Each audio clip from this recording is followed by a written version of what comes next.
മുംബൈയിൽ നിന്ന് നടുക്കുന്ന ഒരു വാഹനാപകട വാർത്തയാണ് ഇപ്പോൾ പുറത്തുവരുന്നത്. പ്രായപൂർത്തിയാകാത്ത കുട്ടി ഓടിച്ച SUV ഇടിച്ചുണ്ടായ അപകടത്തിൽ 10 ദിവസമായി ചികിത്സയിലായിരുന്ന യുവാവ് മരണത്തിന് കീഴടങ്ങി. മുംബൈ വിദ്യാവിഹാർ സ്വദേശി ധ്രുമിൽ പട്ടേലാണ് മരിച്ചത്. അപകടത്തിൽ ഗുരുതരമായി പരിക്കേറ്റ ധ്രുമിലിന്റെ ഭാര്യ മിനൽ പട്ടേൽ ഇപ്പോഴും അതീവ ഗുരുതരാവസ്ഥയിൽ തുടരുകയാണ്.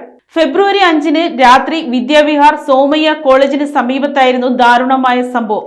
അമിത വേഗത്തിലെത്തിയ കിയ സെൽറ്റോസ് കാർ ധ്രുമിലും ഭാര്യയും സഞ്ചരിച്ചിരുന്ന സ്കൂട്ടറിൽ ഇടിച്ചു കയറുകയായിരുന്നു. കാർ ഓടിച്ചിരുന്നത് പ്രായപൂർത്തിയാകാത്ത കുട്ടിയാണെന്ന് പോലീസ് സ്ഥിരീകരിച്ചു. അപകടത്തെ തുടർന്ന് ഗുരുതരമായി പരിക്കേറ്റ ധ്രുമിൽ പട്ടേൽ കഴിഞ്ഞ 10 ദിവസമായി ജീവന് വേണ്ടി പോരാടുകയായിരുന്നു. എന്നാൽ ഞായറാഴ്ചയോടെ മരണം സ്ഥിരീകരിച്ചു.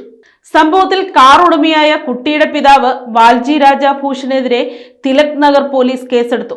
പ്രായപൂർത്തിയാകാത്ത മകന് വാഹനം കൈമാറിയതിനാണ് പിതാവിനെതിരെ ഭാരതീയ ന്യായ സംഹിതയിലെ കർശന വകുപ്പുകൾ പ്രകാരം കേസെടുത്തിരിക്കുന്നത്. പൂനെ പോർഷെ അപകടത്തിന് സമാനമായ സാഹചര്യമാണ് ഇവിടെയും ഉണ്ടായിരിക്കുന്നത് എന്നത് നഗരവാസികളിൽ വലിയ പ്രതിഷേധത്തിന് ഇടയാക്കിയിട്ടുണ്ട്. CCTV ദൃശ്യങ്ങൾ കേന്ദ്രീകരിച്ച് പോലീസ് അന്വേഷണം ഊർജിതമാക്കി. News desk, Kottarakkara media.